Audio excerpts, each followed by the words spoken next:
Hello दोस्तों, तो आज के इस वीडियो में हम लोग क्लास 12th केमिस्ट्री में इम्पॉर्टेंट बहुविकल्पीय प्रश्न को देखने वाले हैं। पूरा 30 क्वेश्चंस है मेरे भाइयों, इनको आप लोग तैयार कर लेना, बहुत हेल्प मिलेगा आपको 2025 के बोर्ड एग्जाम में। ठीक है, स्टार्ट कर रहे हैं मेरे प्यारे भाइयों बिना देरी किए हुए ही। सबसे पहला क्वेश्चन है, समपराशरी विलयन में होते हैं। ठीक, तो समपराशरी विलयन में क्या होता है? पहला ऑप्शन है समान पृष्ठ तनाव, या दूसरा ऑप्शन है हमारे पास समान सांद्रता, तीसरी ऑप्शन है बच्चों समान परासरण दाब, या चौथा है समान शयानता।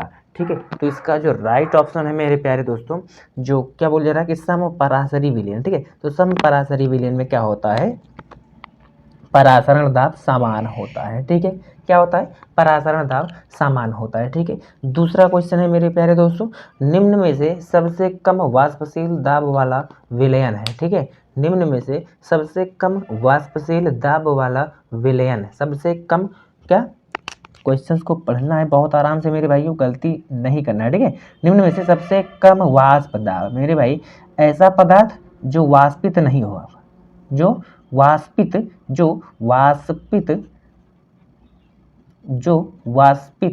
ना हो।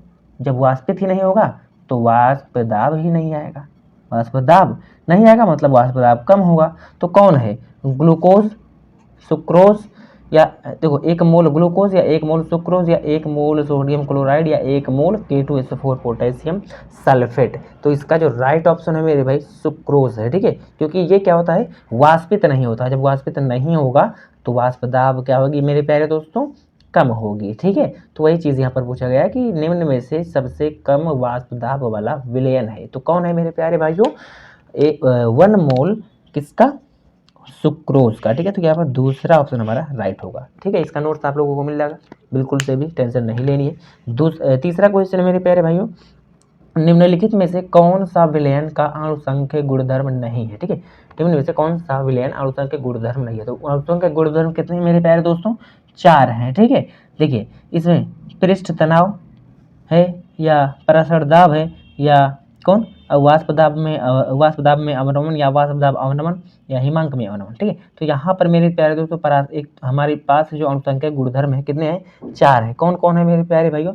सबसे पहला है परासर दाब, दूसरा है वाष्प दाब में अवनमन, दूसरा है क्वथनांक में उन्नयन, और चौथा हिमांक में अवनमन। ठीक है, तो ये 4 तो हो गए। पृष्ठ तनाव का नाम तो भैया कहीं नहीं आया, तो यही कौन है? यही अणुसंख्यक गुणधर्म नहीं है। ठीक है, तो हमारा फर्स्ट वाला ऑप्शन यहाँ पे सही हो जाएगा, यही हमारा राइट हो जाएगा।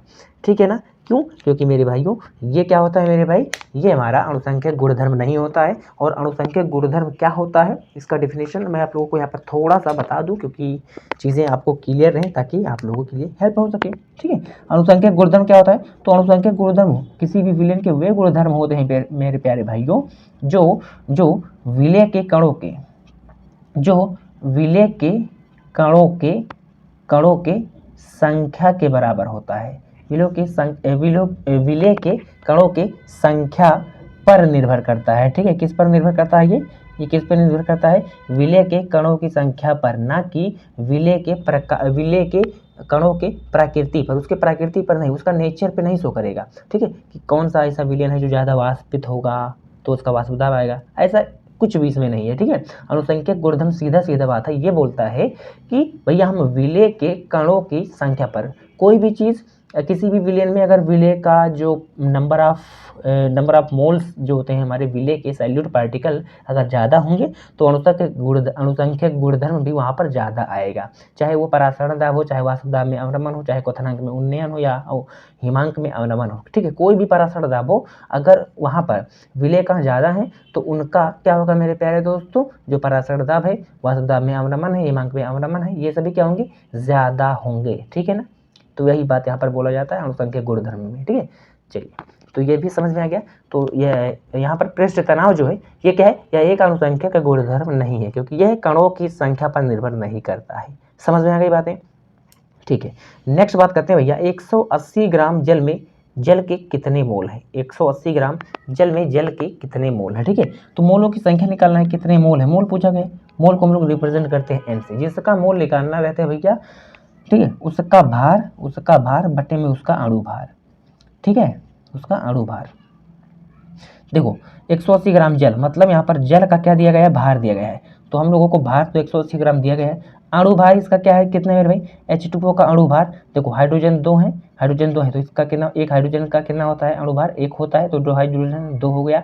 ऑक्सीजन, ऑक्सीजन का कितना होता है, 16 होता है, ठीक है, तो 16 हो जाएगा, 16 2 18, 18 हो गया, 18 एकम 18, कितना बचा, 1 0 1 0 यहाँ पर आ गया 10, मतलब 10 मोल। 180 ग्राम जल में जल के कितने मोल होंगे भैया, तो ये तीसरा वाला ऑप्शन सही होगा, 10 मोल होंगे। कितने मोल होंगे मेरे भाइयों, 10 मोल होंगे, ठीक है। यहाँ पर मैंने एक्सप्लेन कर दिया है, बता दिया बाकी तो, ठीक है, ये समझ में आ गई है, ठीक है। इसका आप लोग स्क्रीनशॉट भी ले सकते हो, बाकी मैं आप लोगों को प्रोवाइड करवा दूंगा PDF हमारे टेलीग्राम चैनल पे, ठीक है।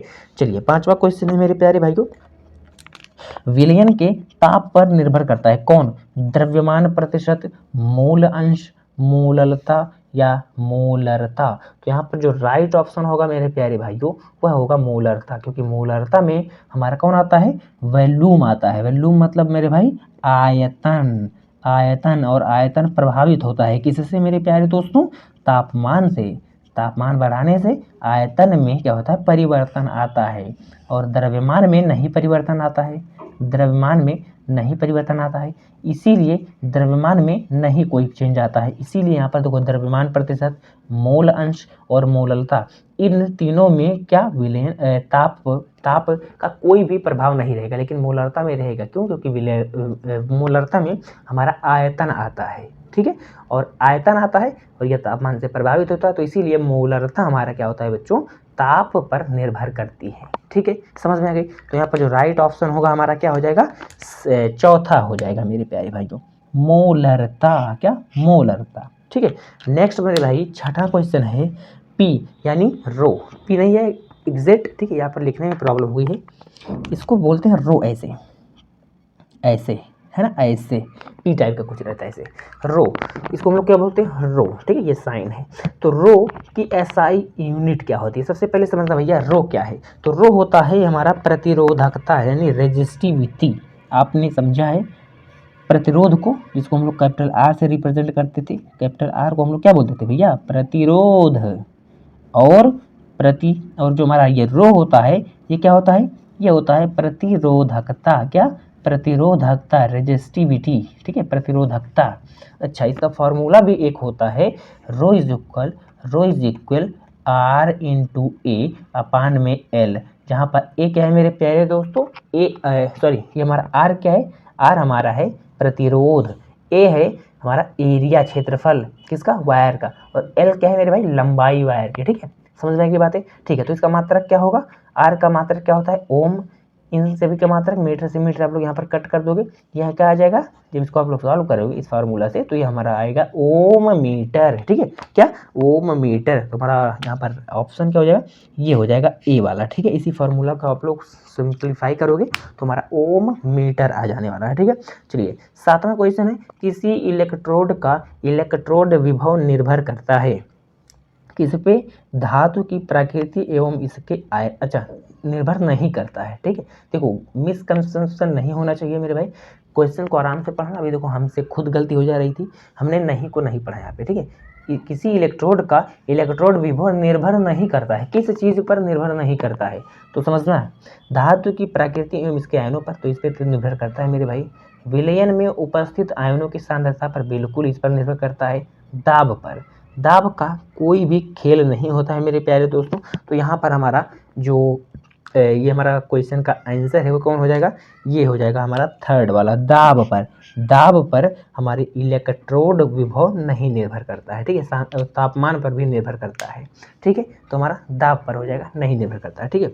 नेक्स्ट 8वां क्वेश्चन है मेरे प्यारे भाइयों, किसी भी गैल्वेनिक सेल में लवण सेतु को के हटा देने पर सेल का वोल्टेज क्या हो जाता है, अचानक से शून्य हो जाता है, धीरे धीरे शून्य हो जाता है, या धीरे धीरे घटता है, तीव्र गति से बढ़ता है, अपरिवर्तित रहता है, ठीक है। तो यहाँ पर धीरे धीरे घटता है, क्या, ये वाला ऑप्शन हमारा राइट होगा, धीरे धीरे घटता है। कैसे, मैं आप लोगों को अभी बता रहा हूँ, 2 मिनट रुको, ठीक है। देखो हम लोग क्या करते हैं मेरे भाइयों, गैल्वेनिक सेल में लेते हैं 2 कंटेनर, ऐसे 2 कंटेनर लेते हैं, इसमें हम लोग मान लो 2 राड इस तरीके से लेते हैं, मान लो हमारे पास यहाँ पर ये ZnSO4 का सॉल्यूशन है, ये CuSO4 का सॉल्यूशन है भैया, CuSO4, ठीक है, CuSO4। और देखो CuSO4 यानी कॉपर सल्फेट के विलयन में हम लोग कॉपर के मेटल को गिराते हैं, मतलब डुबोते हैं, और जिंक सल्फेट के विलयन में जिंक के मेटल को डुबोते हैं, ठीक है। और इस तरीके से इसको हम लोग वो एक वायर के साथ कनेक्ट कर देते हैं मेरे प्यारे भाइयों, ठीक है ना। समझ में आ गई बातें? अच्छा, अब समझना, यहाँ पर होता है ऑक्सीकरण। यहाँ पर क्या होता है? ऑक्सीकरण। यहाँ पर जिंक क्या करता है मेरे भाइयों? इस तरीके से जिंक जो है इस तरीके से Zn2+ में जाता है और 2 इलेक्ट्रॉन यहाँ पर लूज करता है, मतलब जिंक का ऑक्सीकरण होता है। और यहाँ पर अपचयन होता है एक का, किसका? जो कॉपर है, कॉपर 2+ में रहता है इस विलयन में। ये 2 इलेक्ट्रॉनों को लेकर के Cu सॉलिड बना लेता है और इस पर आकर के धीरे धीरे चिपक जाता है इसे, ठीक है। और यहाँ पे ये रॉड पतली होती जाती है, क्यों? क्योंकि इससे जिंक हमारा धीरे धीरे Zn2+ में इसमें आ जाता है और 2 इलेक्ट्रॉन इस पर चढ़ते ऐसे ऐसे जाते हैं यहाँ पर, क्योंकि इधर कॉपर आ रहा है, कॉपर दोनों इलेक्ट्रॉनों को यहाँ पर देखो ले रहा है, इसका अपचयन हो जा रहा है कॉपर का, ठीक है। तो ये इलेक्ट्रॉन यहाँ से जाते हैं ऐसे। अच्छा, इलेक्ट्रॉन का फ्लो कहाँ से हो रहा है? देखो ये हमारे पास है, ये हमारा है लेफ्ट साइड, ये हमारा है राइट साइड। भैया लेफ्ट से राइट हमारा अगर इलेक्ट्रॉन का मूवमेंट कहाँ है? लेफ्ट से राइट की तरफ, तो हमारा करंट किधर होगा? राइट से लेफ्ट की तरफ। ये तो बात समझ में आ रहा है। तो धारा हमारी इस तरीके से यहाँ पर फ्लो होगी, ठीक है। अच्छा, यहाँ पर सॉल्ट ब्रिज हम लोग लगाते हैं इस तरीके से, सॉल्ट ब्रिज यानी लवण सेतु। लवण सेतु क्यों लगाते हैं? क्योंकि देखो हमारे पास यहाँ पे ऑक्सीकरण हो रहा है, विलयन में बहुत ज़्यादा Zn2+ ऐसे आ जाते हैं, ठीक है। अच्छा, और यहाँ पर मेरे प्यारे बच्चों, यहाँ पर Cu2+ यहाँ से इस पर चिपक जाता है इस मेटल पे, ठीक है। और यहाँ पर बहुत ज़्यादा SO4 2- आ जाते हैं, ठीक है। यहाँ पर SO4 2- की मात्रा बढ़ जाती है, क्योंकि Cu2+ यहाँ से निकल जाते हैं, इस पे चिपक जाते हैं जाके। और यहाँ पर क्या होता है? यहाँ पर Zn2+ बहुत ज़्यादा आ जाते हैं, क्योंकि यहाँ से इसका ऑक्सीकरण हो जा रहा है और 2 इलेक्ट्रॉन यहाँ से चढ़ रहे हैं इस पे, यानी इलेक्ट्रोड पर, और यहाँ से विलयन में Zn2+ की मात्रा बहुत ज़्यादा बढ़ जाती है, ठीक है। तो इस कंडीशन में क्या होता है? हमारा सेल खराब हो जाता है, ठीक है, क्योंकि बहुत ज़्यादा यहाँ पर पॉजिटिव आयन और यहाँ पर बहुत ज़्यादा नेगेटिव आयन हो जाते हैं, ठीक है। तो यहाँ पर और ज़्यादा इलेक्ट्रॉनों को ये नहीं भगने देता है, ठीक है। और यहाँ पर और ज़्यादा इलेक्ट्रॉनों को ये नहीं भगने देता है और ये सेल हमारा खराब हो जाता है। तो इसीलिए हम लोग यहाँ पर यूज़ करते हैं एक लवण सेतु को। लवण सेतु यहाँ पर संकट मोचन का कार्य करता है मेरे भाई। संकट मोचन मतलब इसमें, इस लवण सेतु में हमारा होता है अगर जल में अगर जेली एक पेस्ट होती है, अगर उसमें हमारा होता है पोटेशियम क्लोराइड या पोटेशियम नाइट्रेट, ठीक है। Potassium chloride, potassium nitrate. तो अच्छा, मान लो हमने पोटेशियम क्लोराइड ले लिया, इसमें हम लोग भर लेते हैं मेरे भाई। ये एक यूट्यूब की शेप होती है इस तरीके से, यूट्यूब क्यों बोलते हैं? क्योंकि यह यू आकार की इस तरीके से होती है, ठीक है ना। अच्छा, इस तरीके से होता है हमारा ये, ठीक है। यहाँ पर कॉटन का हम लोग कपड़ा लगा देते हैं ताकि ये हमारे विलयन में मिल ना पाए। यहाँ पर KCl रहता है। अच्छा, यहाँ पर देखो, यहाँ पर बहुत सारे Zn2+, मतलब यहाँ पर पॉजिटिव आयन बहुत ज़्यादा हो गया है इस वाले कंटेनर में, इस वाले कंटेनर में बहुत ज़्यादा SO4 2- हो गया है। तो क्या होगा मेरे प्यारे दोस्तों? यहाँ पर KCl हमने भरा है, K+ में होता है, Cl- में होता है।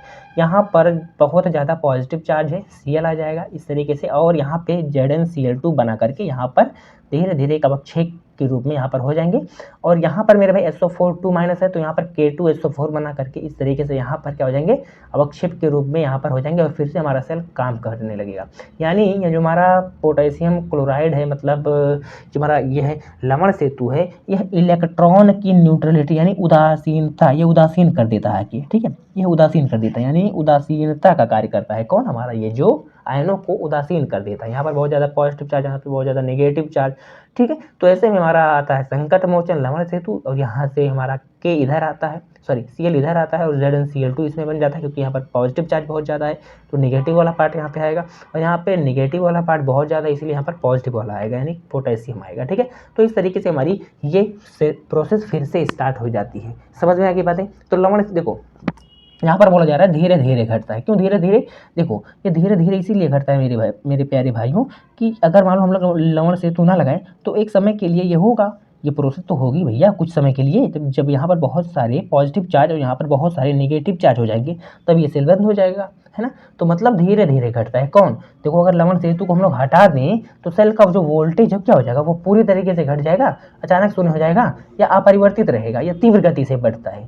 तो ऐसा नहीं होता है, ठीक है, धीरे धीरे घटता है, ठीक है। क्योंकि भाई यहाँ पर ऑक्सीडेशन यहाँ पे रिडक्शन की प्रक्रिया होगी, यहाँ पर बहुत ज़्यादा पॉजिटिव बहुत ज़्यादा नेगेटिव यहाँ पर आ जाएगा, तब धीरे धीरे जा करके यहाँ पर वो सेल खराब हो जाती है। इसीलिए यहाँ पर हम लोग लवण सेतु लगाते हैं ताकि इलेक्ट्रॉन की जो न्यूट्रलिटी यानी उदासीनता है वहाँ पर बनी रहे, बहुत ज़्यादा पॉजिटिव चार्ज बहुत ज़्यादा नेगेटिव चार्ज ना क्रिएट होने पाए। ठीक है, समझ में आ गई बातें। नेक्स्ट बात करते हैं भैया नौवां है 4 तत्व यानी ABCD कोई 4 तत्व हैं, इनका मानक अपचयन विभव। ठीक है, मानक अपचयन विभव क्रम से -2.90 प्लस और प्लस में 1.50 माइनस में 1.74 तथा 0.43 वोल्टेज है। तो इनमें सर्वाधिक प्रबल अपचयक कौन होगा? ठीक है, तो यहाँ पर समझना आप लोग, देखो एक चीज़ मैं यहाँ पर लिखवा दे रहा हूँ, देखो जिसकी आप लोग, ठीक है, जिसकी नेगेटिव वाली वैल्यू जितनी ज़्यादा होगी वह प्रबल अपचायक होगा। भैया नेगेटिव वाली वैल्यू किसकी ज़्यादा है? भाई साहब इसकी ज़्यादा है, मतलब ए वाली की। ऑप्शन हमारा कौन वाला सही हो जाएगा? ए वाला। भाई कितना अच्छा मैंने बताया है ना, ट्रिक बता दिया ना। तो यार साइंस स्टडी वेल है ना, तो कुछ भी रटना नहीं है मेरे भाई, सब कुछ मैं समझा दूंगा, बस आराम से पूरे प्यार मोहब्बत से मेरे साथ पढ़ाई करो। ठीक है, चलिए 10वां है अभिकारकों की सांद्रता में वृद्धि करने पर अभिक्रिया के वेग पर क्या प्रभाव पड़ता है? ठीक है, अभिकारकों की सांद्रता में वृद्धि, मान लो कोई रिएक्टेंट से प्रोडक्ट बन रहा है, ठीक है, तो मान लो हमारे पास रिएक्टेंट है, इसकी सांद्रता मतलब हमने पहले 10 मोल लिया था, अब हमने 50 मोल ले लिया भैया, 50 मोल ले लिया तो क्या होगा? इसकी तीव्रता बढ़ जाएगी। सिंपल सी बात है यार, वेग क्या होगा? बढ़ जाएगा कि घट जाएगा? वेग तो बढ़ जाएगा ना, वेग बढ़ जाएगा। क्यों बढ़ जाएगा भैया? पहले कम मात्रा में था तो धीरे धीरे प्रोडक्ट बन रहा था, अब ज़्यादा मात्रा में तो जल्दी बढ़ेगा, तो वेग क्या होगा? बढ़ जाएगा। इतना नॉर्मल सा क्वेश्चन है यार, साइंस स्टडी वाले बच्चे इसको ना कर पाए भैया, इसको तो ऐसा होने नहीं देंगे हम, हमारे रहते हुए बच्चे हमारे ना कर पाएँ, ऐसा नहीं करने देंगे। ठीक है, शून्य कोटि अभिक्रिया के लिए वेग नियतांक यानी या वेग स्थिरांक यानी जिसको हम लोग बोलते हैं भैया के लिए फॉर्मूला निकालना है। मैं एक ट्रिक बता दे रहा हूँ मेरे भाई, यहाँ से कुछ भी वो आप लोग बहुत आराम से निकाल लोगे। ट्रिक हमारा क्या है? ट्रिक हमारा है वेग स्थिरांक के का यूनिट यानी मात्रक निकालने के लिए। इसको आप लोग क्या करो, इस तरीके से मोल, ठीक है, इस तरीके से मोल लीटर इनवर्स ब्रैकेट में 1 माइनस n, इस तरीके से, और सेकंड इनवर्स ऐसे सेकंड इनवर्स। ठीक है, इस तरीके से कर लो, जहां पर n क्या है? अभिक्रिया की कोटि। अगर अभिक्रिया की कोटि देखो यहाँ पर क्या बोला है, हमसे शून्य कोटि अभिक्रिया के लिए पूछा, किसका मात्रक? वेग नियतांक यानी k का। तो k का मात्रक हम लोग निकालेंगे मेरे भाइयों, यानी वेग नियतांक का मात्रक किसके लिए? शून्य कोटि के लिए। तो n की वैल्यू यहाँ पर क्या हो जाएगी? 0 हो जाएगी। तो देखो कैसे सॉल्व करेंगे, देखो यहाँ पर हो जाएगा मोल लीटर इनवर्स ब्रैकेट में, अच्छा ब्रैकेट में 1 माइनस n की जगह पर क्या लिखेंगे? 0 लिख देंगे, 0 हो जाएगा। और क्या हो जाएगा? इस तरीके से सेकंड इनवर्स। 0 क्यों लिखेंगे? क्योंकि हमारी शून्य कोटि अभिक्रिया है। ठीक है, तो k इज इक्वल क्या हो जाएगा? मोल लीटर, अच्छा 1 माइनस 0 मतलब 1 ही तो होगा, इसका मल्टीप्लाई इसमें होगा तो 1 ही तो होगा। अरे यार -1 गुणे -1 कर लो, सॉरी ये +1 है ना, +1 गुणे -1 तो वही 1 ही तो होगा यार, 1 का गुणा 1 में करोगे 1 ही होगा भैया। भाई साहब इतना छोटी छोटी बात यार ना किया करो मुझसे भैया, इतनी छोटी छोटी बातें ना बताया करो, है ना। देखो तो mole litre inverse second inverse, कहाँ भैया? Mole litre inverse second inverse, second वाला ऑप्शन सही हो गया। क्या कोई दिक्कत है? अच्छा, अब हम एक कमेंट बॉक्स में कमेंट करके आप लोग मुझे बताना मेरे भाई कि अगर देखो ये हमारे पास फार्मूला है, अगर इस फार्मूला पे हम लोग मान लो क्या लिखें? 1 लिख दें, मतलब हमारी प्रथम कोटि अभिक्रिया है यानी n इज इक्वल टू 1 हो गया। तो यहाँ पर 1 लिख करके सॉल्व करो, देखो प्रथम कोटि अभिक्रिया के लिए वेग स्थिरांक या वेग नियतांक का जो मात्रक है कितना आता है, ये कमेंट बॉक्स में आप कमेंट करोगे। ये है हमारे पास एक फार्मूला जिसको आप लोग रट्टा मार लेना। ठीक है, कोई भी स्थिरांक हो, चाहे प्रथम कोटि प्रथम कोटि, द्वितीय कोटि, तृतीय कोटि, शून्य कोटि मतलब 0 कोटि 0 ऑर्डर रिएक्शन, कुछ भी हो। ठीक है, आप लोग बहुत आराम से यहाँ पर इस चीज़ को फाइंड आउट कर सकते हो। 12वां क्वेश्चन है भैया, किस कोटि की अभिक्रिया के लिए वेग तथा वेग स्थिरांक की इकाई समान होती है? तो इसका भी राइट ऑप्शन होगा शून्य। क्यों होता है? अभी जस्ट 2 मिनट में मैं आप लोगों को बता रहा हूँ। क्योंकि हमें पता है रेट निकालना। रेट मतलब होता है वेग। रेट को रिप्रेजेंट करते हैं आर से।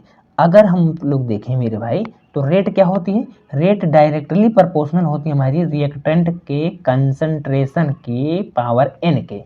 किस कोटि की क्रिया की हम लोग बात कर रहे हैं? शून्य कोटि। एन इज इक्वल अगर हम लोग जीरो लिखें, अगर एन इज इक्वल हमारा जीरो रहे, एन इज इक्वल अगर हमारा जीरो रहे तो आर क्या होगा मेरे भाई? ये जब हटेगा प्रोपोर्शनल का चिन्ह, समानुपाती का चिन्ह, तो एक कांस्टेंट आएगा के, जिसको हम लोग बोलते हैं वेग स्थिरांक। ठीक है, अब यहाँ पे कंसंट्रेशन ऑफ आर, एन की वैल्यू हम लोग यहाँ पर लिखते हैं जीरो, तो ये क्या हो जाएगा? आर इज इक्वल, किसी के पावर में अगर जीरो होता है मेरे प्यारे भाइयों तो क्या होता है? वह 1 हो जाती है वैल्यू, तो क्या हो जाएगी? ये हो जाएगी आर इज इक्वल की। अच्छा, अब यहाँ पे देखो आर जो है यानी हमारा अभिक्रिया का जो वेग है, किसके लिए? शून्य कोटि अभिक्रिया के लिए, क्योंकि शून्य कोटि अभिक्रिया के लिए क्या होता है? एन की वैल्यू जीरो होती है। देखो एन की वैल्यू हमने जीरो रखी है तो आर इज इक्वल हमारा के हो गया। ठीक है, तो देखो हमारी शून्य कोटि अभिक्रिया का जो वेग होता है मेरे भाई वो किस पर निर्भर करता है? वह किस पर निर्भर करता है? वेग स्थिरांक पर। किस पर? वेग स्थिरांक पर या वेग नियतांक पर। इसीलिए जो भी मात्रक हमारा इसका होगा यानी रेट का हमारे, वही मात्रक हमारे के का होगा। के का मतलब क्या होता है मेरे भाई? के का मतलब होता है वेग स्थिरांक। अच्छा, यहाँ पर लिखा भी है। ठीक है, इसीलिए होता है। देखो किस कोटि की क्रिया के लिए वेग तथा वेग स्थिरांक की इकाई समान होती है? तो शून्य कोटि के लिए, क्योंकि ये क्या होते हैं? एक दूसरे के इक्वल होते हैं। ठीक है, समझ में आ गई बातें? समझ में आ गई है ना भैया? ठीक है, बात करते हैं नेक्स्ट 13वां। प्रथम कोटि की अभिक्रिया के लिए अर्ध आयु का मान यानी टी हाफ का मान, ठीक है, विशिष्ट वेग स्थिरांक का आधा होता है। अभिक्रिया के लिए सदैव एक समान होता है। प्रारंभिक सांद्रता पर निर्भर नहीं करता है या प्राथमिक सांद्रता पर निर्भर नहीं करता है।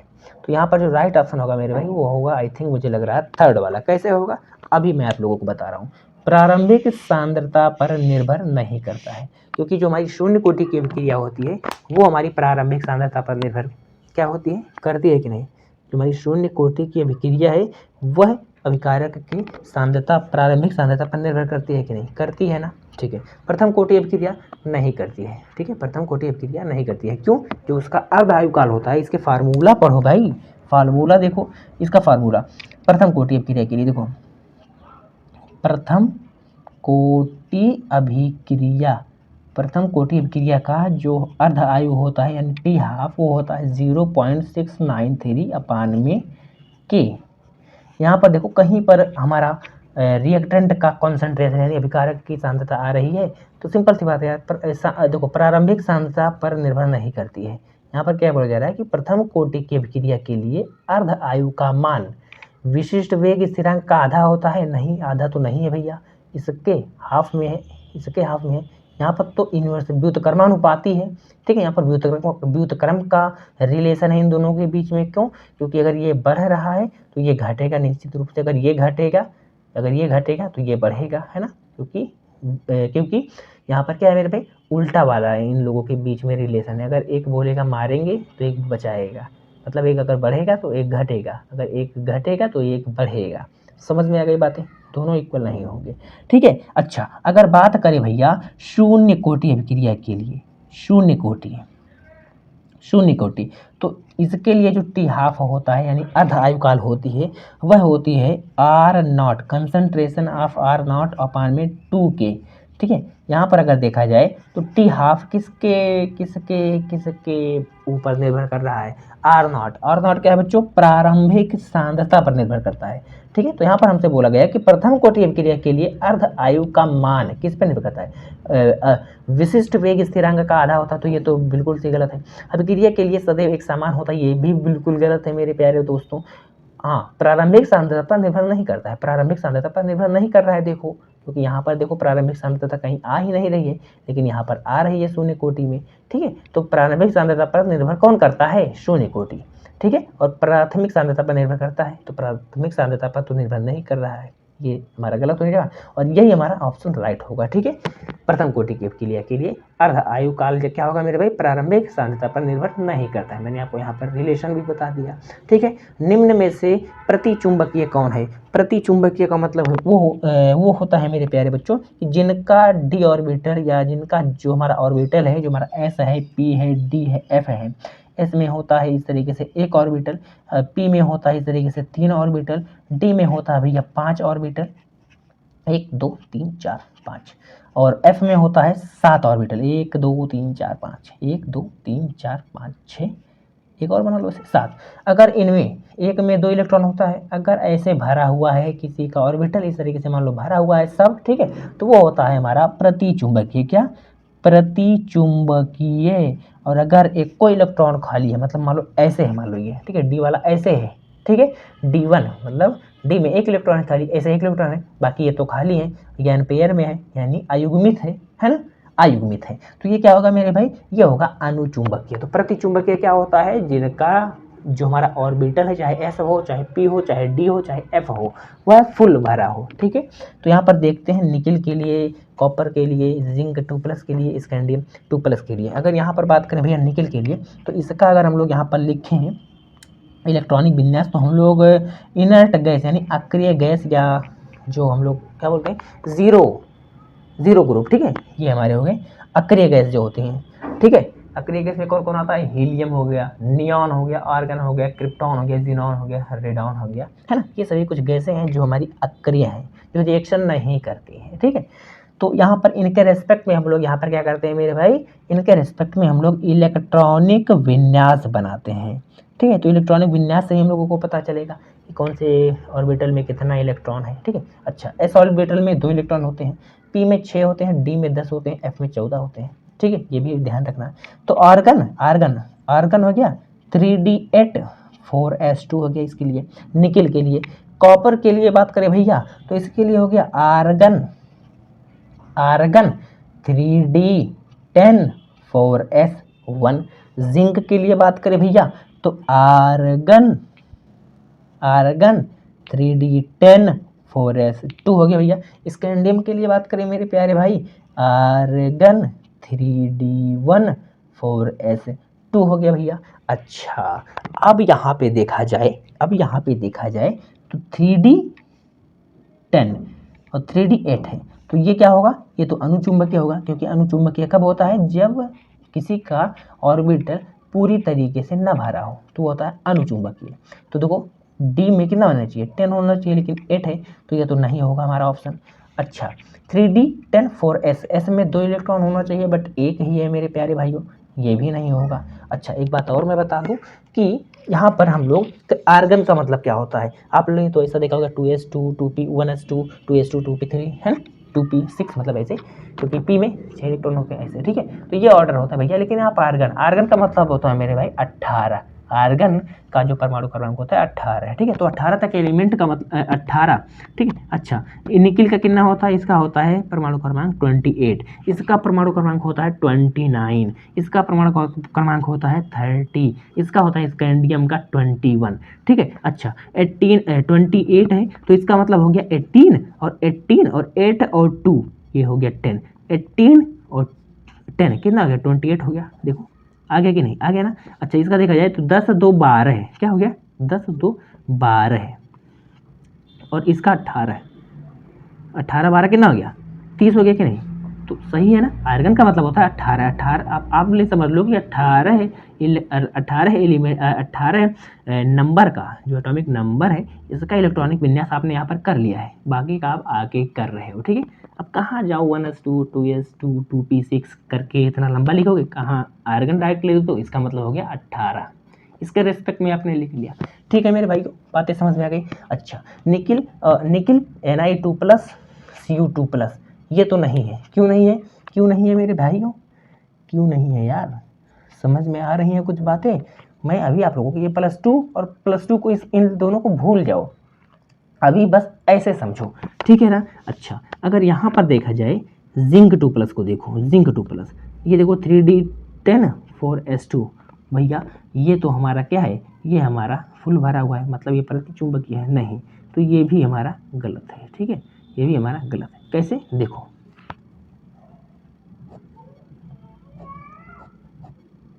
अगर ऐसे देखा जाए मेरे प्यारे दोस्तों, 1 2 3 4 5, डी में कितना होता है 5, एस में कितना होता है 2, 1 होता है, ठीक है, इस तरीके से 2 इलेक्ट्रॉन इसमें भरा हुआ है। 3D में पूरा है 10 है, ठीक है, ऐसे एक में 2 होता है, एक में एक डिब्बा में 2 इलेक्ट्रॉन, तो 5 डब्बे हैं इस तरीके से, तो 10 इलेक्ट्रॉन यहाँ पे भरे गए हैं, ठीक है। अच्छा, अब Zn2 प्लस है, +2 का मतलब होता है मेरे प्यारे भाइयों, +2 का मतलब होता है कि 2 इलेक्ट्रॉन निकले हैं। कहाँ से निकलेंगे, 4s से निकलेंगे, 2 इलेक्ट्रॉन यहाँ से निकल गए। अच्छा, लेकिन फिर भी इसको देखो तो ये तो भरा हुआ है, भरा हुआ कि नहीं, भरा हुआ ना, तो इसीलिए यहाँ पर ये हमारा क्या है, ये हमारा प्रतिचुंबकीय है। क्यों, क्योंकि इसका जो ऑर्बिटल है वो फुल फिल है ना। अच्छा, यहाँ पर देखो स्कैंडियम का देखा जाए तो ये क्या है, ये तो हम लोगों को लग रहा था अनुचुंबकीय है। क्यों, क्योंकि यहाँ पर 3D 1 है, जबकि 3D में कितना होना चाहिए, 10 होना चाहिए, क्योंकि यहाँ पर ये क्या है, ये पूरी तरीके से भरा नहीं है, लेकिन ये पूरी तरीके से भरा। अभी देखना, स्कैंडियम +3 होता है, 3D का मतलब हो गया मेरे भाई, मैंने आपको अभी बताया है, 1 2 3 4, ये हो गया 5। 3D में केवल 1 इलेक्ट्रॉन है, एस में इस तरीके से 2 इलेक्ट्रॉन है। +3 का मतलब होता है कि इन्होंने 3 इलेक्ट्रॉन को दान किया है, लूज किया। जैसे सोडियम क्या करता है, सोडियम का मैं एग्जाम्पल दूंगा क्योंकि आपको बहुत अच्छे से समझ में आएगा। सोडियम क्या होता है, 1 इलेक्ट्रॉन को निकालता है और Na+ में आ जाता है। अगर 2 इलेक्ट्रॉन को निकालेगा तो Na2+ में आ जाएगा। मतलब मेरे भाई इन्होंने स्कैंडियम ने +3 में है, स्कैंडियम +3 में है, तो मतलब 3 इलेक्ट्रॉन को निकाला है, तो 3 इलेक्ट्रॉन निकाल दो, 2 1 है, 2 यहाँ पे है, 1 यहाँ पर, 3 निकाल दो। अब क्या हो गया, अब यहाँ पर आर्गन खाली बचा, और आर्गन फुल फील्ड है 18। आर्गन क्या है, फुल फील्ड है भैया, तो इसका भी तो फुल फील्ड है। अच्छा, ये भी प्रतिचुंबकीय है, ये भी प्रतिचुंबकीय है ना, क्योंकि इसका भी फुल फील्ड है, इसका भी फुल फील्ड है, जो ऑर्बिटल है हमारे कक्षक है, ठीक है। तो यहाँ पर दोनों ऑप्शन हमारे राइट होंगे मेरे भाइयों, ठीक है। तो इस तरीके से आप लोग चेक कर लेना, ठीक है। बाकी यहाँ पर हमारा जो बुक में ऐसे छापा था, मैं यहाँ पर एक्सप्लेन कर दिया हूँ, ये भी सही है और ये भी सही है, ठीक है। बट आपके जो पेपर में होगा वो केवल एक ही आंसर सही होगा, ठीक है। ये तो मैं आप लोगों को प्रैक्टिस करा रहा हूँ और मैंने आपको सिखा भी दिया, ठीक है। समझ में आ गई बातें। नेक्स्ट अगर बात करते हैं 15वां क्वेश्चन, तो 15वां क्वेश्चन है, निम्न में से संक्रमण धातु, 15वां क्या है मेरे प्यारे दोस्तों, कि निम्न में से संक्रमण धातु ऑक्साइड लौह चुंबकीय गुण दर्शाता है कौन। तो यहाँ पर है क्रोमियम ऑक्साइड, ये वाला हमारा राइट होगा, क्रोमियम ऑक्साइड, ठीक है ना। लौह चुंबकत्व क्या होता है भाई, लौह चुंबकत्व का मतलब होता है मेरे प्यारे बच्चों, लौह चुंबक, इसका मतलब होता है कि किसी पदार्थ का वह गुण जो पदार्थ को चुंबकीय क्षेत्र में रखने पर, अगर कोई पदार्थ है उसको चुंबकीय क्षेत्र में रख दिया जाए तो वह उसको आकर्षित करेगा। कौन, यह हमारा जो क्रोमियम ऑक्साइड है, ठीक है। नेक्स्ट बात करते हैं KMnO4 + Mn, KMnO4 में Mn की यानी मैग्नीज की ऑक्सीकरण संख्या क्या होती है। तो ये तो देश और दुनिया सबको पता है भैया, +7 होती है। कैसे निकालेंगे अभी बता दे रहा हूँ कि पोटेशियम का होता है +1, तो +1 लिखेंगे इस तरीके से, प्लस लगाएंगे इस तरीके से। अच्छा सॉरी यार, +1 तो 1 लिखा ही नहीं मैंने, है ना, ये हो गया। मैग्नीज का निकालना है तो इसका हम लोग लिखेंगे X, जिसका निकालना था तो उसके लिए X लिखते हैं। ऑक्सीजन होता है मेरे प्यारे दोस्तों -2, तो 4 ऑक्सीजन है। अच्छा, प्लस लिखेंगे, 4 ऑक्सीजन है तो 4 लिखेंगे पहले, और एक ऑक्सीजन पर होता है -2 चार्ज, तो -2 हो गया, ठीक है। पूरे पर कोई चार्ज है नहीं, चार्ज है तो 0 हो गया।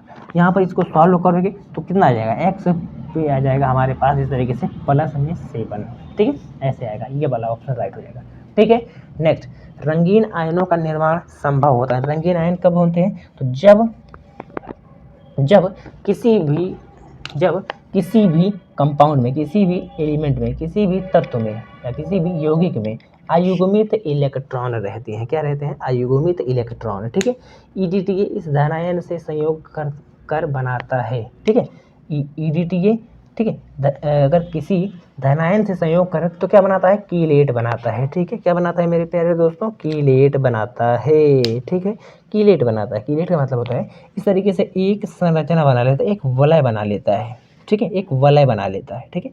अब मैं इसको आप लोगों को यहाँ पर नहीं एक्सप्लेन करूँगा, नहीं तो बहुत लंबा हो जाएगा, इसीलिए, ठीक है। नेक्स्ट, RMgX, इसको हम लोग ग्रिग्नार्ड अभिकर्मक के नाम से जानते हैं। ये होता है हमारी ग्रिग्नार्ड अभिकर्मक का फॉर्मूला, इसका ग्रिग्नार्ड अभिकर्मक, अभिकर्मक, गिरगिनार्ड अभिकर्मक, गिरगिनार्ड अभिकर्मक RMgX, जहाँ पर R क्या है, R हमारे आज R को हम लोग लिख सकते हैं CH3 C2H5 या C3H7, ये सब मतलब एल्काइल ग्रुप। Mg हमारा मैग्नीशियम है, धातु है। X के जगह पर आप लोग लिख सकते हो फ्लोरीन, फ्लोरीन को नहीं लेते हैं क्योंकि बहुत ज़्यादा इलेक्ट्रोनेगेटिव होता है, तो यहाँ पर क्लोरीन, ब्रोमीन, आयोडीन को ले लेते हैं। समझ में आ गई? तो देखो जब हम लोग RMg तथा जल की अभिक्रिया कराते हैं, मतलब मेरे प्यारे दोस्तों मान लो RMg, चलो इसी तरीके से मैं आप लोगों को यहाँ पर करके बता दूं। मान लो हमारे पास है RMgX, हमेशा इसी के बीच का बॉन्ड टूटता है क्योंकि यही बॉन्ड हमारा वीक होता है, ये मजबूत होता है, ये आप लोग को ध्यान देना है। होता क्या है मेरे भाई, देखो H2O हमारा हो गया, H2O से अभिक्रिया करता है तो क्या बनता है, तो समझ लो सबसे पहले यहाँ पर बनता है एल्केन। क्या बनता है? एल्केन। एल्केन का मतलब हो गया फर्स्ट वाला, है ना, एल्केन का मतलब हो गया फर्स्ट वाला, है ना। तो RR क्या हो गया, एल्केन हो गया। लेकिन ये RR नहीं बनता है, क्यों नहीं बनता है, हमारे पास यहाँ पे बनता है RH। अभी इसीलिए मैं रिएक्शन करके बता रहा हूँ, ठीक है, इसीलिए मैं रिएक्शन करके बता रहा हूँ, ध्यान से देखो फिर भाई, हमेशा ये टूटेगा। अच्छा मैग्नीशियम है, तो मैग्नीशियम जो हमारा धातु होता है, इस पर चार्ज होता है पॉजिटिव, इस पर पॉजिटिव चार्ज, ये हमारा नेगेटिव और ये भी हमारा नेगेटिव चार्ज। H2O में हमारा होता है H पॉजिटिव में, OH नेगेटिव में। H हमारा कहाँ पर चला जाएगा, इस नेगेटिव के पास चला जाएगा, तो क्या बनेगा RH। तो सबसे पहले बना मेन कंपाउंड देख लो भैया, RH ही बनेगा, मतलब एल्केन ही बनेगा इस तरीके से। और क्या बनेंगे, और OH वाला यहाँ पर Mg के पास चला जाएगा, तो यहाँ पर बन जाएगा Mg, यहाँ पर इस तरीके से X है और इस तरीके से OH आ जाएगा। ऐसे ये हमारा साइड प्रोडक्ट हुआ और ये हमारा मेन प्रोडक्ट हुआ। क्या, मेन प्रोडक्ट हुआ। नेक्स्ट बात करते हैं भैया RX तथा NaI, यानी RX का मतलब हुआ वही हेलो एल्केन, ठीक है, इसका मतलब हो गया हेलो एल्केन, ठीक है, हेलो एल्केन। जब हेलो एल्केन का रिएक्शन सोडियम आयोडाइड के साथ कराते हैं तो वो अभिक्रिया क्या कहलाती है, तो वो अभिक्रिया होती है फिंकलस्टीन अभिक्रिया। क्या, फिंकलस्टीन अभिक्रिया होती है। ये एक हेलोजन एक्सचेंज, हेलोजन एक्सचेंज मतलब होता है हेलोजन एक्सचेंज हो जाता है। यहाँ पर देखो एक्स क्या है, हेलोजन ही है, आयोडाइड क्या है, एक हेलोजन ही है, ठीक है। तो यहाँ पर क्या हो जाता है, उनका विनिमय हो जाता है, उनका एक्सचेंज हो जाता है, चेंज हो जाता है, चेंजिंग हो जाता है। RX है इस तरीके से, NaI है, ये क्या होता है, Na इस X को लेकर के चला जाता है, NaX बना लेता है, और ये R इनके I को लेकर के चला जाता है, RI बना लेता है। तो देखो हाइड्रोजन का क्या हो गया, चेंजिंग, ये इसके साथ, ये इसके साथ है ना। तो ये होता है किसमें, फिंकलस्टीन अभिक्रिया में। इस चीज़ को आप लोगों को यहाँ पर ध्यान देना है। नेक्स्ट भैया 21, क्लोरोबेंजीन की अभिक्रिया क्यूप्रस ऑक्साइड की उपस्थिति में अमोनिया से कराने पर क्या बनता है। 21वां क्वेश्चन है क्लोरोबेंजीन। क्लोरोबेंजीन का मतलब होता है भैया आप बेंजीन ले लो, बेंजीन के ऊपर इस तरीके से क्लोरीन लगा तो ये हो गया क्लोरोबेंजीन। क्लोरोबेंजीन का रिएक्शन हम लोग किससे कराते हैं, अमोनिया से, NH3 से।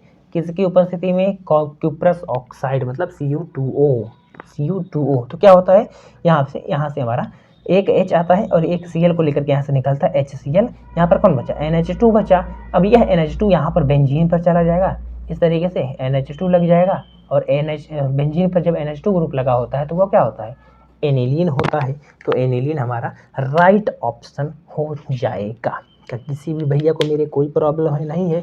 फॉर्मेलिन जलीय विलयन में, फॉर्मेलिन जलीय विलयन में क्या होता है मेरे भाई, तो तीसरा वाला ऑप्शन राइट होगा, फॉर्मेल्डिहाइड। क्योंकि फॉर्मेल्डिहाइड बनाने की जब प्रयोगशाला विधि मैंने आपको बताई थी तो वहाँ पर डायरेक्ट हमारा फॉर्मेल्डिहाइड नहीं बनता है, हमारा फॉर्मेलिन विलयन बनता है, एक जलीय विलयन बनता है जिसमें फॉर्मेल्डिहाइड होता है। और फॉर्मेल्डिहाइड की जो मात्रा होती है वो मात्र 40% होती है, और 60% हमारा क्या होता है, पानी होता है। तो जहाँ पर 60% पानी 40% फॉर्मेल्डिहाइड उसको हम लोग बोलेंगे फॉर्मेलिन विलयन, क्या, फॉर्मेलिन जलीय विलयन, ठीक है। नेक्स्ट रोजनमुंड अपचयन द्वारा प्राप्त होता है। तो रोजनमुंड अपचयन, रोजनमुंड एक वैज्ञानिक का नाम है, अपचयन का मतलब वही ऑक्सीकरण और अपचयन यानी रेडॉक्स अभिक्रिया। तो क्या बनता है भैया, एल्डिहाइड बनता है। कैसे बनता है, अब ये तो मैं आप लोगों को यहाँ पर नहीं बताऊंगा, ठीक है, ये तो नहीं बताऊंगा। वह अभिक्रिया जिसके साथ एसिटल्डिहाइड तथा एसीटोन दोनों आसानी से अभिक्रिया करते हैं। तो 24वां लगा क्या होगा मेरे भाई, वो है हमारा ग्रिग्नार्ड अभिकर्मक। ग्रिग्नार्ड अभिकर्मक के साथ हमारा जो एसिटल्डिहाइड है और एसीटोन है वो दोनों आसानी से करते हैं। क्यों, क्योंकि इनमें कार्बोनिल समूह पाया जाता है। क्या, कार्बोनिल समूह। जैसे अगर एसिटल्डिहाइड की बात की जाए तो CH3C डबल बॉन्ड OH, ये होता है acetaldehyde. C double bond O जो होता है ये होता है हमारा कार्बोनिल समूह। इसी तरीके से एसीटोन में होता है CH3C, CH3 और यहाँ पर होगा डबल बॉन्ड O। यहाँ यह क्या है, ये हमारा है कार्बोनिल समूह। समझ में आ गई बातें, ठीक है। तो कार्बोनिल समूह जिसमें होगा वो आराम से ग्रिग्नाइड अपकेरमक देगा। तो वही बात यहाँ पर बोला गया है कि एसिटाल्डिहाइड और एसीटोन दोनों आसानी से किसके साथ अभिक्रिया करते हैं, यहाँ पर ग्रिग्नाइड अपकेरमक के साथ। और ग्रिग्नाइड अपकेरमक क्या होता है, RMgX होता है। अभी मैंने आपको यहाँ पर बताया भी था आगे, ठीक है। नेक्स्ट भैया एमाइड का एमीन में परिवर्तन निम्नलिखित में किस अभिक्रिया द्वारा होता है। एमाइड का एमीन में परिवर्तन, एमाइड का एमीन, तो ये हमारा है 25वां।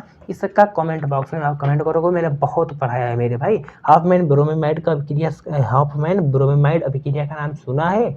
एमाइड किस में जाता है, एमाइन हमारा प्राथमिक एमीन में चला जाता है। किसमें, प्राथमिक एमीन में, किसके द्वारा, हाफमैन ब्रोमीमाइड अभिक्रिया के द्वारा। इतना इंपॉर्टेंट नेम रिएक्शन है, मैंने पढ़ाया है 1000 बार आप लोगों को, लेकिन ध्यान बिल्कुल नहीं देते हो। यहाँ पर अपचयन होता है, क्या होता है मेरे भाई, अपचयन हो जाता है। किसका, किसका अपचयन हो जाता है, हाफमैन ब्रोमीमाइड में। इसका मैं रिएक्शन भी आप लोगों को बता ही दे रहा हूँ। हाफमैन ब्रोमीमाइड में हम लोग क्या लेते हैं मेरे भाई, इस तरीके से एक एमाइड लेते हैं CH3CONH2। अगर इसको हम लोग तोड़ के लिखें तो CH3 और C double bond O NH2। इसका हम लोग क्या कर दिवाते हैं, अपचयन। अपचयन मतलब लिथियम एल्यूमिनियम हाइड्राइड के साथ यहाँ पर हम लोग इसकी उपस्थिति में हम लोग इसका एमाइड का अपचयन करवा देंगे। अब यहाँ पर क्या होगा, यहाँ पर सबसे पहले H2O निकल जाएगा, H2O निकल गया। इस तरीके से यहाँ पर बनेगा कौन, CH3 CH2 NH2, ठीक है। ये हमारा बन जाता है CH3 CH2 NH2। ये हमारा होता है मेरे भाई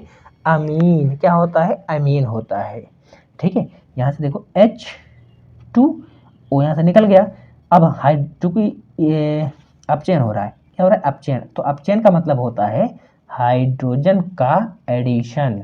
एडिशन मतलब जोड़ना। हाइड्रोजन देखो यहाँ पर हमने 2 हाइड्रोजन लगा दिया, 2 हाइड्रोजन यहाँ पर लगा दिया, मतलब हमने 4 हाइड्रोजन से इस तरीके से इसका क्या करवा दिया, अपचयन करवा दिया, ठीक है। तो देखो यहाँ पर H2O निकल गया आराम से और ये हमारा बन गया। ये हमारा हो गया प्राथमिक एमीन। प्राथमिक एमीन किस में चेंज हो रहा है, एमाइड हमारा एमीन में चला जा रहा है। एमाइड हमारा एमीन में चला जा रहा है। और यही रिएक्शन क्या होती है, हाफमैन ब्रोमीमाइड अभिक्रिया। समझ में आ गई बातें, ठीक है। निम्न में से कौन सा आइसोसाइनाइड परीक्षण देते हैं, तो प्राथमिक एमीन, क्योंकि प्राथमिक एमीन के पास मेरे प्यारे प्यारे नन्हे मुन्ने बाल को हाइड्रोजन होता है। लाइट चला गया था दोस्तों, ठीक है। चलिए तो बात करते हैं, देखिए निम्न में से कौन सा आइसोसाइनाइड परीक्षण देता है, प्राथमिक एमीन, द्वितीयक एमीन, तृतीयक एमीन और या अम्ल एमाइड। तो यहाँ पर ऑप्शन जो हमारा है ये वाला सही है, प्राथमिक एमीन, ठीक है। तो प्राथमिक एमीन का फार्मूला सिंपल होता है RNH2, ठीक है। अच्छा ये होता है प्राथमिक एमीन। द्वितीयक एमीन का भैया तो 2 R ग्रुप इस तरीके से लगा दो और यह एक NH हो जाएगा, मतलब एक हाइड्रोजन का हटाते जाओ और यहाँ पर जोड़ते जाओ, कौन, R ग्रुप, ठीक है। अच्छा ये 1 डिग्री एमीन, ये 2 डिग्री एमीन और 3 डिग्री एमीन की बात की जाए तो नाइट्रोजन होता है इस तरीके से और 3 R ग्रुप होते हैं, R R R ऐसे, ठीक है। तो जब 3 R ग्रुप लगे हों तो 3 डिग्री, जब 2 R ग्रुप लगे हों तो 2 डिग्री और जब 1 R ग्रुप लगा हो तो 1 डिग्री एमीन होता है। अच्छा बात करते हैं भैया प्राथमिक एमीन ही क्यों देती है, तो प्राथमिक एमीन में हमारा क्या होता है मेरे प्यारे दोस्तों, आराम से देखना है। फिर देखो मान लो हमारे पास एक प्राथमिक एमीन है कोई C2H5NH2, ठीक है। अच्छा प्राथमिक एमीन क्यों केवल देता है, क्योंकि ये आइसोसाइनाइड है और आइसोसाइनाइड में मेरे भाई क्या होता है, अभी जस्ट आप लोगों को बस 2 मिनट में समझ में आ जाएगा। मान लो C2H5NH2 है, ठीक है। देखो NH2 है और NH2 जब रहता है तो हमारा 1 डिग्री एमीन होता है, ठीक है। तो हमारा 1 डिग्री एमीन है ये भैया, ठीक है। तो C2H5NH2। अब इसका रिएक्शन हम लोग यहाँ पर करवाते हैं, इसका रिएक्शन करवाते हैं क्लोरोफॉर्म CHCl3 क्लोरोफॉर्म से किसकी उपस्थिति में, बेस की उपस्थिति में। तो मान लो हमने ले लिया 3 molecule of KOH potassium hydroxide. तो क्या होता है मेरे प्यारे दोस्तों, यहाँ पर एक आइसोसाइनाइड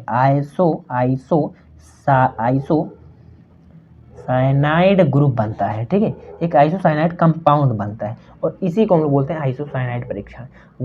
2 डिग्री और 3 डिग्री इसीलिए नहीं देते हैं मेरे भाई, क्योंकि इनके पास जो हाइड्रोजन होता है वो केवल, इसके पास देखो 2 डिग्री के पास केवल एक हाइड्रोजन है, इसके पास एक को हाइड्रोजन नहीं है, ठीक है।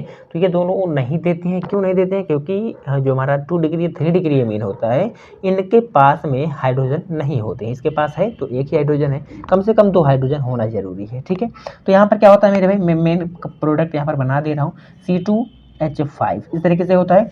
और यहाँ पे होता है इस तरीके से ये जो कार्बन है इस तरीके से यहाँ पर आ जाता है और बन जाता है इस तरीके से N और C, ठीक है। और इस तरीके से अगर इसको हम लोग देखें तो H2 C2H5 N 1 2 3 बॉन्ड इस तरीके से होते हैं, ठीक है। अच्छा, 2 हाइड्रोजन है, यहाँ से दो हाइड्रोजन निकलता है मेरे भाई, ये 2 बॉन्ड इस तरीके से बनाते हैं। और एक यहाँ पे नाइट्रोजन के पास हमारे पास इस तरीके से एक लोन पेयर होता है और 3 इस तरीके से होता है। जैसे अगर अमोनिया की बात की जाए सिंपल NH3, तो नाइट्रोजन के पास हमेशा एक लोन पेयर होता है और यहाँ पे जो एक बॉन्ड बनाता है कुछ इस तरीके से, ऐसे हम लोग दिखाते हैं, ठीक है। मतलब मेरे भाई केवल ये वाला जो बॉन्ड यहाँ पे बना हुआ है, सॉरी इस तरफ दिखाएंगे ना, कार्बन की तरफ, नाइट्रोजन इधर है ना, ऐसे दिखाएंगे, ठीक है। मतलब N ने अपना ये वाला जो बॉन्ड बनाया है, ये जो बॉन्ड है ये है कोवैलेंट यानी उपसह संयोजी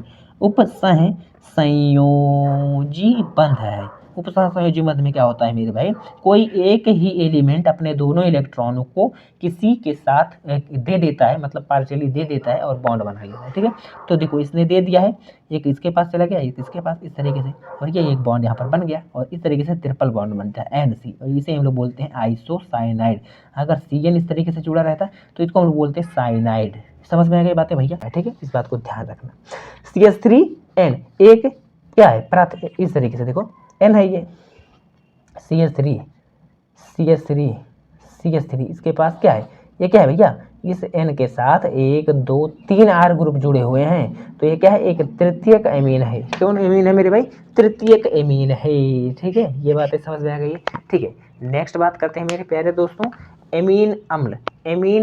एमिनो अम्ल निम्न के निर्माण या संरचनात्मक की इकाई होती है, किसकी, प्रोटीन की, ठीक है। तो प्रोटीन की क्या होती है, एक संरचनात्मक इकाई होती है हमारी अमीन, ठीक है। नेक्स्ट बात करते हैं, दूध में क्या होता है मेरे भाई, तो दूध में हमारा लैक्टोज होता है। अच्छा, दूध से दही बनने में आप लोगों को पता है, दूध से जब दही बनता है तो वहाँ पर क्या होता है, दूध में होता है लैक्टोज शर्करा, लैक्टोज या लैक्टोज ही लिख लो, इस तरीके से जाए यहाँ पर लिख लो तो भी कोई दिक्कत नहीं है। यहाँ पर होता है लैक्टोबैसिलस नामक जीवाणु, जो कि इस लैक्टोज शर्करा का फर्मेंटेशन कर देता है, किण्वन कर देता है, और ये किस में चल जाता है, लैक्टिक अम्ल में। और जब लैक्टिक अम्ल में परिवर्तित हो जाता है तो धीरे धीरे यही क्या हो जाता है, गाढ़ा होने लगता है और हमारा दही का फॉर्मेशन करता है। समझ में आ गई। नेक्स्ट है, DNA में कौन सा क्षारक पाया जाता है भैया, तो एडेनिन, ग्वानिन, साइटोसिन और थाइमिन ये तो पाया जाता है भैया, यूरेसिल नहीं पाया जाता है। थाइमिन भी पाया जाता है, साइटोसिन भी, एडेनिन भी, तो कौन, यूरेसिल नहीं पाया जाता है, ठीक है। ये सभी क्षार होते हैं और यूरेसिल नहीं पाया जाता है। तो ये हमारा हो गया मेरे प्यारे दोस्तों 30वां क्वेश्चन। इस तरीके से आज के इस वीडियो में हमने 30 बहुत इंपॉर्टेंट यहाँ पे क्वेश्चंस को देखें जो कि MCQs हैं और आप लोगों के लिए बहुत इंपॉर्टेंट है मेरे भाई को। तो इस तरीके से अगर और वीडियोस चाहते हो तो चैनल को सब्सक्राइब कर लेना और अपने सभी दोस्तों के साथ जरूर शेयर करना मेरे भाई, ठीक है। इसका PDF आप लोगों को इसी वीडियो के डिस्क्रिप्शन बॉक्स में एक लिंक दे दिया गया है, वहाँ से जाकर के आप लोग ले सकते हो, ठीक है। तो आज की इस वीडियो को यहीं पर एंड करते हैं और मिलते हैं नेक्स्ट वीडियो में, तब तक के लिए जय हिंद, वंदे मातरम।